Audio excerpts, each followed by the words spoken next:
पृथ्वी नाम हो मेरो, साथीहरूको लागि यो हात सलाम हो, दुश्मनहरूको लागि यो हात सलाम हो। राजेश हमाल नेपाली फिल्म इन्डस्ट्रीका सबैभन्दा चर्चित सुपरस्टार मध्ये एक हुन्। राजेश दाई शङ्कर महानायकको नामले चिनिने राजेश हमालले यी सबै ट्याग्सहरू पाउनुभन्दा पहिले फिल्मी दुनियाँमा सक्सेस र फेलियरको धेरै सामना गर्नु परेको थियो। राजेश हमालले अहिलेसम्म 300 भन्दा बढी मुभीहरूमा काम गरिसकेका छन्, जसमा धेरै जस्ता मुभीहरू सुपर हिट भएका थिए र उनले धेरै अवार्ड्सहरू पनि जितेका छन्। राजेश हमालले आफ्नो फिल्मी करियरमा एउटा यस्तो फ्यान बेस बनाएका छन् कि आज पनि लाखौं मानिसहरू राजेश हमालको एउटा झलक पाउनको लागि पागल हुने गर्छन्। राजेश हमालका सँगैका फिल्म स्टारहरू दिलीप रायमाझी, निखिल उप्रेती, भुवन केसी, रमित ढुङ्गाना जस्ता थुप्रै एक्टर्सहरूले लगभग नेपाली फिल्म इन्डस्ट्रीबाट रिटायरमेन्ट लिइसकेका छन्। तर नेपाली सिनेमाको महानायक राजेश हमालले भने अहिले पनि म्युजिक भिडियो, मुभी र शोहरूमा काम गर्दै आएका छन्। राजेश हमालको जन्म विक्रम सम्वत 2021 जेठको 28 गते पाल्पाको तानसेनमा भएको थियो। आमा रेणु केसी हमाल र बुबा चुदर बहादुर हमालको 5 जना छोरा मध्ये राजेश हमाल पनि एक हुन्। महानायक राजेश हमालले युगदेखि युगसम्मबाट नेपाली फिल्म इन्डस्ट्रीमा डेब्यु गरेका थिए र राजेश हमालको त्यो पहिलो मुभी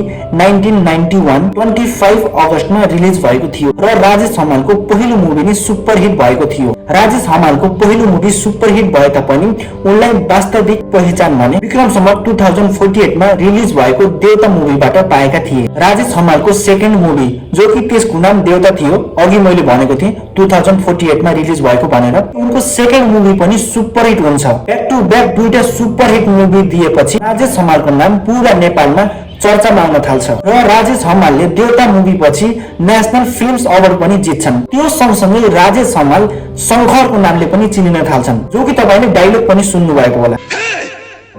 मान्छे हुँ मान्छे, तर त जस्तो असुरको लागि शङ्कर हुँ, नर पिशाचको लागि नरसिंह र त जस्तो रक्तबीजको लागि नरदेवी उग्रचण्डी भद्रकालीको छोरा मान्छे शङ्कर हुँ शङ्कर। साथीहरू, तपाईलाई राजेश हमालको बारेमा एउटा कुरा थाहा छ कि नै? राजेश हमालको नाम खासमा राजेश हमाल थिएन। राजेश हमालको नाम राम सिंह हमाल थियो, जो कि पछि गएर बदलेका थिए। राजेश हमाललाई सानैदेखि नै धेरै कन्ट्रीहरू एक्सप्लोर गर्ने मौका मिलेको थियो, किनकि उनका बुबा नेपाली राजदूतावासमा काम गर्ने गर्थे। पाकिस्तान, रसिया, भारत जस्ता देशमा उनको बाल्यकाल बितेको थियो र उनले पढाइ पनि तिनै कन्ट्रीहरूबाट गरेका थिए। पछि गएर उनले भारतको चण्डीगढमा स्थित डीएभी युनिभर्सिटीबाट मास्टरको डिग्री गरेका थिए। राजेश हमालले कलेजका दिनहरूबाट नै एक्टिङमा आफ्नो करियर बनाउने सोचिरहेका थिए। राजेश हमालको बाल्यपन अरूको भन्दा बेटर थियो, किनकि एउटा त राजेश हमालको बुबाले नेपाली एमबीसीहरूमा काम गर्थे र अर्को राजेश हमालकै आफ्नै साख्खे मामा मुभीका डाइरेक्टर थिए र यी सबै कुराको उनलाई पछि गएर बेनिफिट पनि मिल्छ। बाल्यकालमा राजेश हमाललाई पैसाको कमी भने त हुने थिएन, किनकि त्यो समयमा एउटा साधारण जब गरे तापनि धेरै ठुलो कुरा हुन्थ्यो। राजेश हमालको बुबा त नेपाली एमबीसीमै काम गर्थे, त्यसकारण राजेश हमालसँग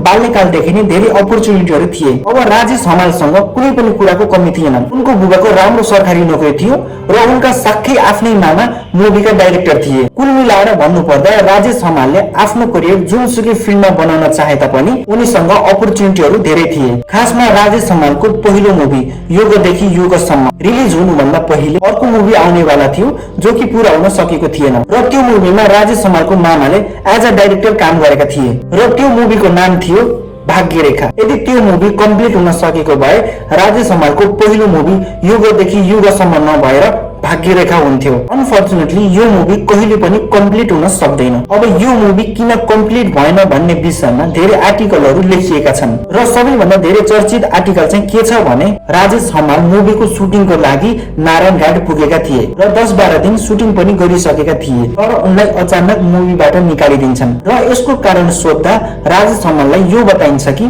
तिमीले काम राम्रोसँग गरेको छैनौ, तिम्रो एक्टिङ राम्रो छैन। एउटा आर्टिकल त यो भयो। अर्को आर्टिकल के पनि छ भने जो राजेश हमालको को एक्ट्रेस थिइन्, जो कि फिल्मको हिरोइन, उनले बीचमै काम छोडिदिएकी थिइन्, जसकारण फिल्म कम्प्लिट हुन सकेन। अब सत्य जेसुकै भए तापनि यो सुनेर राजेश हमाललाई नराम्रो लाग्छ।